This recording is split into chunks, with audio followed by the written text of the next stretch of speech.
Vous connaissez la nouvelle lune, la pleine lune, vous savez ce que c'est? Ouais. Oui, on sait. Comment? Je sais. Attendez, on va laisser d'abord Jean-Paul répondre parce que vous êtes. Alors, quand est-ce qu'il y a nouvelle lune et à quoi ça correspond la nouvelle lune, Jean-Paul? Début du mois. Comment? Au début du mois lunaire. Ouais. C'est ça? Oui. Et qui est-ce qui utilise le mois lunaire? Plusieurs peuples l'utilisent. Hein. Tu es passé? Les Hébreux utilisent. C'est bon? Les quoi? Les Hébreux. Les Hébreux, c'est quoi? Les Juifs, vous voulez Les dire? Juifs utilisaient, les musulmans. Oui. Mais d'autres aussi. Oui. Les Arabes aussi, les Arabes aussi. Oui, absolument. Ils célèbrent le jour du début du mois.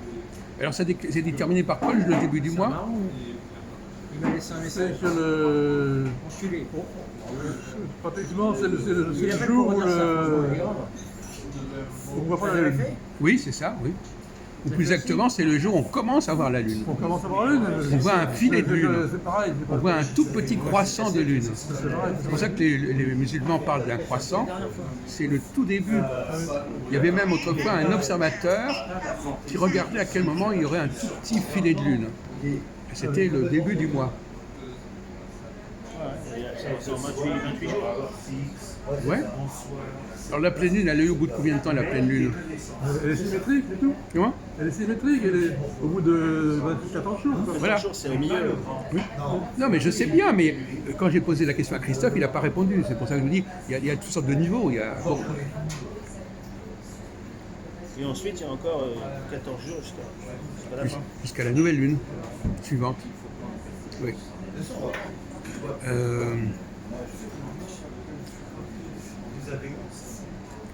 Ouais. Alors, attendez, qu'est-ce qui provoque la nouvelle lune? Ne soufflez pas. Quel est le phénomène astronomique qui fait qu'il y a une nouvelle lune ou qu'il y a une pleine lune? C'est pas simplement un problème de calendrier, c'est pas simplement parce que c'est écrit comme ça. Il y a bien une réalité astronomique. Quelle réalité astronomique qui sous-tend cette dialectique pleine lune, nouvelle lune? Ne soufflez pas. Je sais, mais je ne sais pas le dire. Non, c'est bien, je sais que vous le savez. Enfin, je suppose que vous seriez censé le savoir, plus ou moins. Et moi, ce que je veux savoir, c'est. Par exemple, je veux savoir toujours où sont les limites des gens. C'est mon côté un peu pervers. Les gens disent, ils savent un truc, mais quand on creuse un peu plus, ils ne savent plus.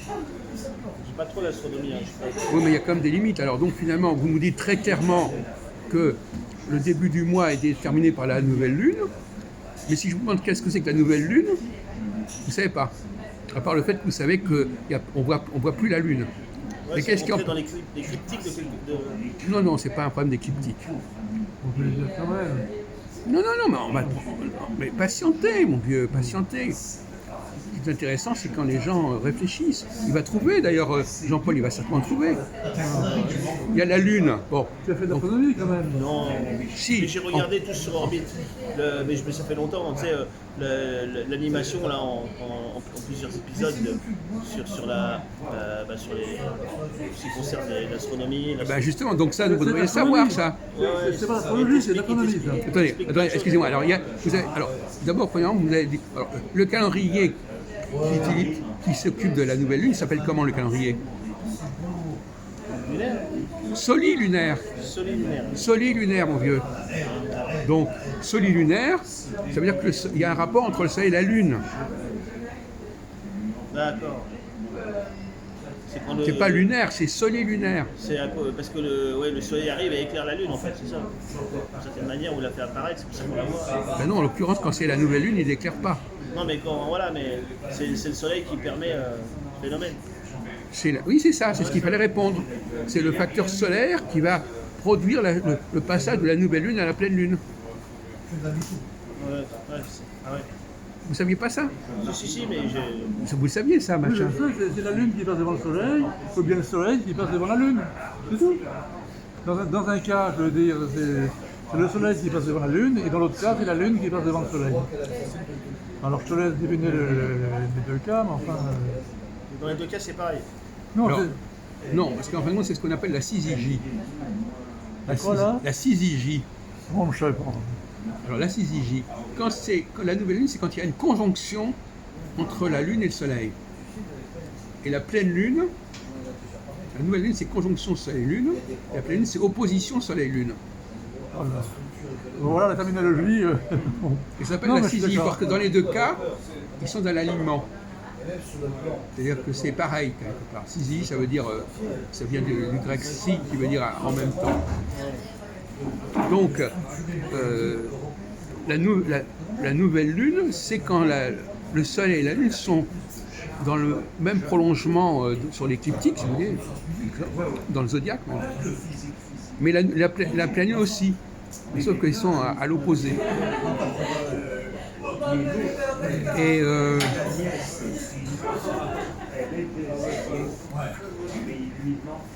quand on parle d'un cycle, qu'est-ce que ça fait penser cycle? La notion de cycle, monsieur Jean-Paul, c'est quoi le cycle? Qu'est-ce que vous avez, vous qui êtes quelqu'un, qu'est-ce que ça vous inspire, la notion de cyclicité? Il y a succession dans un cycle. Il y a une procession d'un point à un autre. Oui. Mais par exemple, il y a un cycle solilunaire, par exemple. Non, bah, des cycles, il y en a beaucoup, de toutes sortes. Au niveau du système solaire, alors justement, je ne sais pas comment introduire ce sujet pour vous. Il y a deux cycles de base. Il y a la Terre qui tourne sur elle-même, et puis la Terre qui tourne autour du Soleil. C'est la rotation et la révolution. Ça fait deux cycles de base. Et après, il y a d'autres cycles avec la Lune et le reste. Mais si on prend la Terre et le Soleil, il y a quand même deux cycles de base. Mais après, Et le soleil aussi, il tourne. Et quoi, Non, pas dans ce cycle. Non. si. Comment? Le soleil, là, il tourne autour d'un centre, ça veut dire que tout son système, il l'emmène, et au bout de je sais pas combien de milliers d'années, il va faire. Ah oui, d'accord. Oui, c'est la précision des équinoxes. Ça fait 25 920 ans. Oui, Je sais il y a- même il y a pas aussi- si. il y a aussi d'autres mouvements Il du y a un Soleil. grand centre, on l'a peut-être jamais pas encore fait un tour, on ne sait pas. Oui, il y a aussi d'autres mouvements du Soleil. Peut-être Bon. que la fin des temps, c'est qu'on aura fait un tour. La fin du monde? Ouais, c'est parce que il y en a qui disent il faut un grand tour. Et il y en a qui- Ben déjà, en tout cas, le cycle précessionnel, c'est déjà pas mal. Ça fait déjà près 26 000 ans. Ça permet de calculer. Qu'est-ce que vous connaissez, vous avez entendu parler de l'ère du Verseau. L'ère du Verseau, ça fait partie du système. C'est un 12e du cycle précessionnel. Alors, est-ce que vous savez ce que ça veut dire que la précession? Je ne me souviens plus du mot, à chaque fois j'avais. Précession des équinoxes, en l'occurrence. Je me souviens plus du mot précession. Ben, le mot, littéralement, étymologiquement, ça veut dire quoi, précession? C'est le contraire de quoi, précession? C'est avant. Comment? L'équinoxe, il avance un petit peu tous les ans. Non, mais le contraire de précession, c'est quoi? Retard. Non, avec la même racine. Succession. Oui, succession. Succession, c'est ça. Donc, le précession, c'est le contraire de la succession. Pourquoi est-ce qu'on dit la précession? Pourquoi est-ce qu'on ne dit pas la succession? Donc, Ça vous a échappé, ça vous avez oublié. alors, s'il y a précession des équinoxes, qu'est-ce qu'il y a en succession? C'est ça la question. Mais pourquoi est-ce qu'on dit précession au lieu de dire qu'est-ce qui viendrait à l'esprit de dire précession? Comment? René Louis. Non mais c'est pas grave, on ne va pas parler de ça à la télévision, mon vieux, c'est pas un problème. Qu'est-ce qu'il y a? Bon. Ben ça va. Bon. Qu'est-ce qui viendrait à l'esprit de dire à quelqu'un on n'est pas dans la succession, on est dans la précession? C'est quand même bizarre comme expression. Donc, qu'est-ce que c'est qu'une précession? C'est une étrangeté, des précessions. Les choses se suivent dans un certain ordre, pourquoi elles se suivraient dans l'ordre inverse? Précession, c'est qu'on cède avant l'heure. On cède quelque chose avant l'heure. On donne La quelque chose avant précession l'heure. des équinoxes, c'est quand, au lieu de suivre le zodiaque dans l'ordre normal, on le suit dans l'ordre inverse. Ah, d'accord. Voilà. Et par exemple, on passe des poissons au Verseau. C'est la précession. On ne passe pas du Verseau au poisson. Voilà, c'est ça que vous voudriez savoir. Apparemment, vous ne savez pas. Donc c'est ça. Ça sert à quoi ça? Comment? Ça sert à quoi dans le. Ça sert à quoi de faire ça? Alors justement, Ben, c'est pas difficile à comprendre. Quel est l'intérêt de tenir compte de la précession des équinoxes?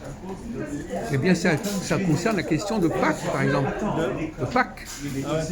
Le calcul de Pâques. Ça permet de calculer des dates. Attendez, là, je vous donne un élément comme ça, mais bon. Alors, attendez, bon, la précession des équinoxes. Alors, à quoi ça sert de connaître la précession des équinoxes? Ça permet de quoi faire? D'ajuster. Ça permet d'ajuster. Attendez, vous me concentrez là parce qu'on a besoin de vous. Hein, Louis.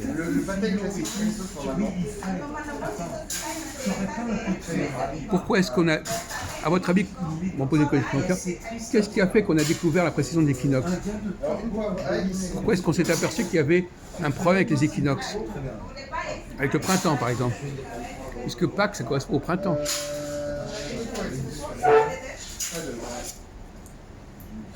J'ai oublié de payer. Mais oui. Est-ce que vous pouvez nous aider une seconde, s'il vous plaît? Pourquoi est-ce qu'on s'est aperçu qu'il y avait un mouvement des équinoxes? C'est à la longue. Oui, mais pourquoi est-ce qu'on est aperçu? Parce qu'en observant le ciel, il a fallu beaucoup d'années pour qu'on le voit. Mais pourquoi est-ce qu'on aurait fait attention à ça? Parce qu'il y avait des gens qui observent le ciel. Pardon? Il y a des gens qui observent le ciel.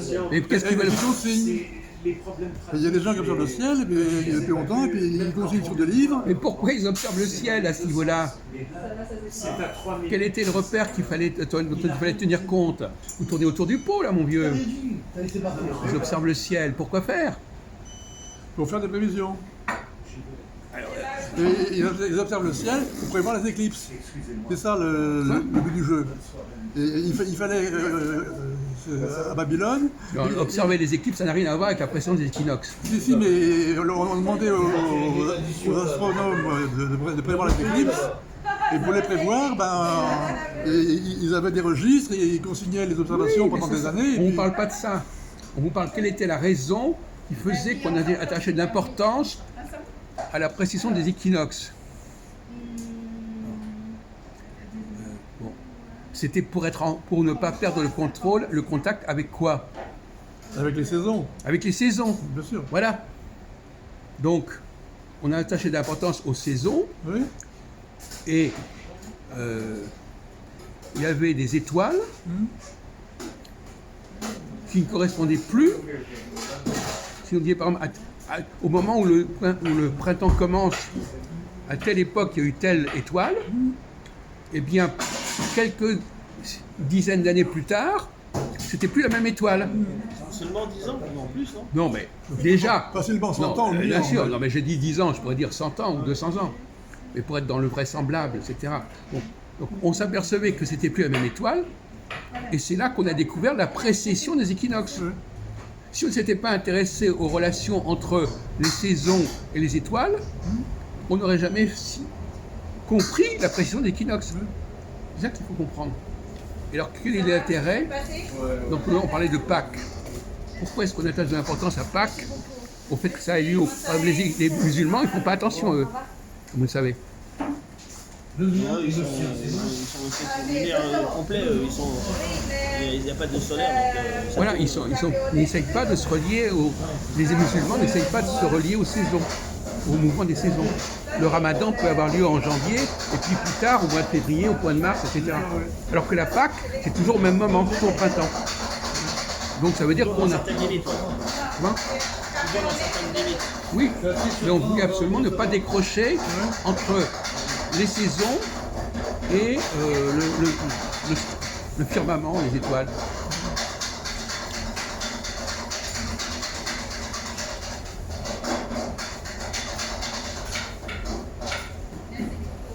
Donc il y a toujours une raison à tout. Bon, alors effectivement, voilà, donc il y a une raison à tout. À votre avis, enfin ça peut être un peu plus compliqué, mais bon. Apparemment, c'est une loi fondamentale. Les saisons, c'est quand même très important. Très important de garder le contrôle des saisons. Et justement, à propos du cycle, enfin, je ne veux pas insister là-dessus, quoique pour vous peut-être que ça peut faire sens. En quoi les saisons servent-elles à étudier le cycle des planètes?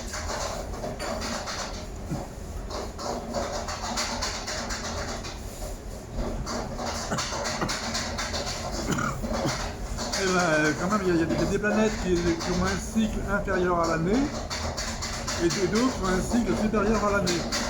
Ah oui.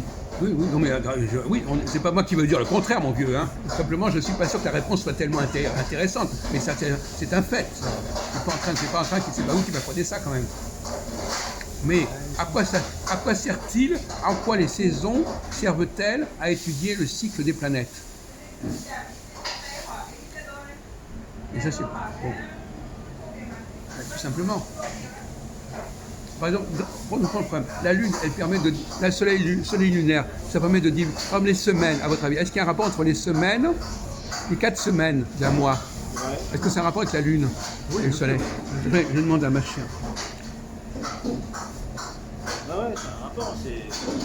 Donc, quelles sont les 4 situations que la Lune permet de découper le mois en 4, oui ou non? C'est quoi les 4 moments de la Lune? 7 jours. Donc, quelles sont les 4 configurations de la Lune qui permettent de diviser en 4 semaines? Je me souviens plus. Il y a la nouvelle Lune, la pleine Lune. Et entre les deux, vous avez quoi? Les demi-lunes. Bah oui, c'est ça. Le quartier lune, demi-lune, voilà. Donc à ce moment-là, vous avez divisé en 4. Eh bien, si on veut faire la même chose, si on veut diviser en 4 un cycle planétaire, qu'est-ce qu'on ne va pas servir de la Lune? On va servir de quoi? Des saisons. D'accord? Et comment on va utiliser les saisons pour diviser, par exemple, le cycle de Saturne en 4? Saturne, elle met combien de temps pour faire? 30 ans. On a 28 ans. On prend Saturne parce que justement Saturne et la Lune ont les mêmes chiffres. 7 jours, 7 mois, 7 ans. C'est en 7 ans. Comment? Saturne, c'est en 7 ans. Non, c'est 28 ans divisé par 4.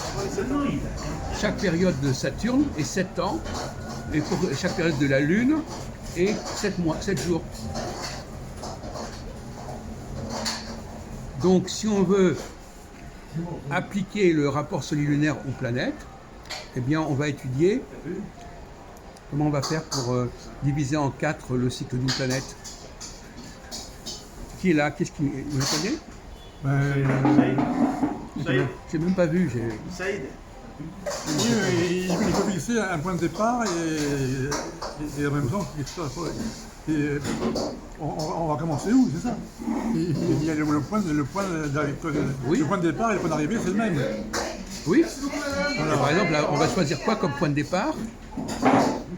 Par rapport au soleil, Non, aux saisons. aux saisons, Donc point de départ, ça va être quoi le point de départ? et par rapport aux saisons de la planète. Non, des saisons de la Terre. La Terre, bon. Attends, au départ, non? Oui. On va dire par exemple, le cycle de Saturne va commencer lorsque Saturne va passer au niveau du point vernal, au niveau de l'équinoxe de printemps. Et la deuxième période, ça sera, il va passer où? Au niveau du solstice d'été, Voilà. Et après, troisième point, équinoxe d'automne, voilà. Et solstice d'hiver. solstice d'hiver. Voilà. Et qu'est-ce qui correspond au solstice d'hiver dans la religion chrétienne? C'est la naissance du Christ. Voilà. Donc vous avez Pâques qui correspond à l'équinoxe de printemps et Noël qui correspond au solstice d'hiver. Ben ça, ce sont des repères Le pour des... solstice d'été, c'est la Saint-Jean. Alors c'est quoi? La Saint-Jean. La Saint-Jean. Et l'équinoxe d'automne, c'est quoi? Alors attendez, alors allez-y, faites attention. Qu'est-ce qui est si important au niveau religieux pour l'équinoxe d'automne? Vous pouvez les aider si vous voulez. Ah, Hein? Quelle est la religion qui accorde de l'importance à l'équinoxe d'automne? Le judaïsme. Oui, Judaïsme. le judaïsme, bah oui, il faut le dire. Alors c'est quoi? Qu'est-ce qu'il y a le judaïsme avec l'automne? c'est la fête. C'est le début de l'année. C'est le grand pardon, c'est ça? Non? C'est le début de l'année. Oui, mais c'est aussi le Alors début de qu'avant, l'année. c'était, C'est quoi le? Le début de l'année. Ah, ouais. Ah, le début de l'année juive. Oui, parce que c'est 8 jours avant le grand pardon. Ah, d'accord, oui. 8 jours avant le grand pardon. Le Rosh Hashanah, la tête de l'année. Voilà, donc vous avez bien, effectivement. Alors, le point le plus faible, c'est l'histoire de la Saint-Jean. Parce que c'est pas le solstice d'été, il n'est pas très bien représenté sur le plan religieux. C'est la Ni Saint- chez les chrétiens. la Saint-Jean. Oui, mais c'est pas très important la Saint-Jean. Ah ouais, ah ouais. C'est 30. C'est pas. Il y a aussi l'Assomption de la Vierge, le 15 août. Oui, mais bon, Mais pour le 21 juin, on n'a pas. Comment ça se fait que le solstice d'été ne soit pas aussi important que le solstice d'hiver Non, mais en fait, c'est parce qu'il y a un décalage. La Saint-Jean, c'est le 24, mais en fait, maintenant, c'est comme le 24 pour Noël, mais il y a un décalage, mais c'est considéré comme le solstice d'été, solstice Alors d'hiver. dites-nous ce qui est si important. Quelle est la valeur symbolique de la Saint-Jean? Parce que moi, je n'ai jamais compris, toi. Mais je sais que chez les Hébreux aussi, ça existe. C'est le 33e jour. C'est Saint Jean l'évangéliste, hein. C'est Saint Oui. Jean, c'est pas le Baptiste, c'est Saint Jean l'évangéliste, c'est le meilleur des apôtres, le plus grand, et il fait pendant au Christ. Ouais. Et donc, Ah d'accord. ils font des feux à la Saint Jean, Ouais. ils font il y a plusieurs fêtes, mais maintenant c'est un peu désuet. Ah ouais. Voilà. C'est tombé un peu en désuétude. Ouais. Ah ouais. C'est dommage. Il y a pas mal de rites, ça. Alors chez les Juifs, mais par exemple, les alignements de Karnak sont alignés sur le solstice d'été. les quoi de Karnak? Il me semble. Oui. Bon, à vérifier, à vérifier. Ah bah tout est aligné, de toute façon tous les monuments, Et les donc, peuples sont alignés sur les... c'est Les alignements de Karnak sont alignés sur le solstice d'été. Ils étaient Sur le, apparemment- sur le- non, attendez. Alignés sur le lever du soleil au solstice d'été. Voilà. Mais c'est dommage que. Apparemment ils étaient tous très très balèzes, les anciens, là. Beaucoup plus même que nous, ils avaient une connaissance de... Apparemment avec rien, ils avaient une connaissance très précise. Et la cathédrale de Chartres est alignée sur le coucher du soleil au solstice d'été. Parce que sa famille est de Chartres. Oui, et c'est pour ça que au solstice d'été, le soleil arrive dans la rosace Ah oui. et le feu Ouais, est d'accord. illuminé par la rosace. Ouais, pas mal. Donc Ouais. c'est bien calculé, je veux dire. Oui. Ils ont calculé leur coût pour Oui, que, oui. au solstice d'été, Mais il y a plein de trucs comme le ça. jour du solstice d'été, le soir du solstice d'été, la rosace aille tout droit Il y a des périodes sur le fond de l'église Ouais, ouais. et tout droit sur Jérusalem, évidemment. Ah oui. Ouais, c'est bien. Mais malgré tout, il faudrait réactiver cette période du solstice d'été. Oui. Elle n'est pas assez importante dans le calendrier religieux. C'est pas normal. Et oui, c'est de... Et d'ailleurs, est-ce que vous savez, monsieur Jean-Paul, est-ce que vous savez à quel moment on a ajusté l'année sur le solstice d'hiver? Et avant, c'était quoi avant? Ah, quand ils ont changé le calendrier et tout ça là. Oui, C'est le calendrier junien, je crois. Ou ils ont changé. Non, Ouais. c'est le 1er janvier. oui, le 1er janvier, c'est le solstice d'hiver. Pourquoi est-ce qu'on a décidé que l'année devait commencer au solstice d'hiver et non pas... À l'équinoxe de printemps. Voilà, c'est quand même bizarre. Ah oui. Ça fait longtemps, ouais, ils ont changé. Il y a combien de temps, à votre avis? C'est pas un pape qui a fait ça, non? Non, mais il y a combien de temps? En 1500, Ouais, 1560. Oui. Ils ont dit maintenant l'année va commencer non plus à Pâques, mais au 1er janvier. Quelles sont les conséquences de ce changement? Et c'est l'Église qui a décidé ça, c'est un pape qui a décidé ça. Oui, mais les rois de France, enfin, il fallait aussi que les autorités politiques locales l'acceptent. Oui. Oui. Non, c'était... Oui, enfin, c'est un problème, ça. Mais apparemment, les Romains faisaient déjà... Enfin bon, les Romains faisaient déjà... Le mois de janvier, c'était déjà important pour les Romains. D'ailleurs, pourquoi? La preuve, c'est que... Comment s'appelle le mois de janvier? Janus. Et Janus, c'est quoi? Ah, c'est Janus Bifron, là, le Janus. Là, Donc, c'était bien le début de l'année. Ouais. Donc, ils avaient déjà... et ça date pas, c'est bien antérieur. C'est le dieu à deux têtes. C'est le Janus, c'est le dieu à deux têtes. Donc, on savait déjà que janvier, c'était un moment important. Que c'était le mot... Est-ce que vous savez ce que veut dire le mot Janus? Je me souviens plus, mais. La porte. La porte. Oui. La porte. Oui, porte. La porte, parce que c'est une porte qui s'ouvre, qui se ferme. Enfin, les gonds, si vous préférez, les gonds. G-O-N-D-S.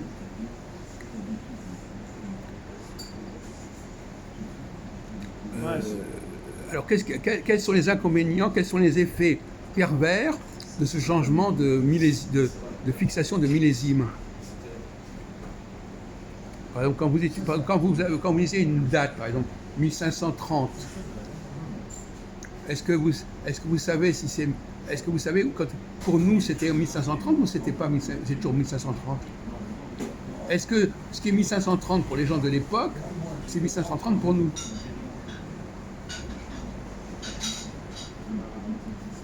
On a fixé le commencement à la naissance de Jésus. Mais oui, Non, c'est pas ça le problème. Mais ils ont enlevé une semaine. Non, c'est encore autre sujet, ça, c'est un autre sujet. Ça, c'est 1582, on a sauté 10 jours. Mais ça, c'était simplement pour être en rapport justement avec le cycle des saisons. Eh bien, par exemple, la bataille de Pavie, c'était quand la bataille de Pavie? Vous qui êtes un puits de science. En quelle année François Ier a été fait prisonnier par Charles Quint? Je pense que c'est en 1517 ou 18 par là. En 1525. 1525, oui. Oui. Mais en 1525, est-ce que c'était vraiment 1525?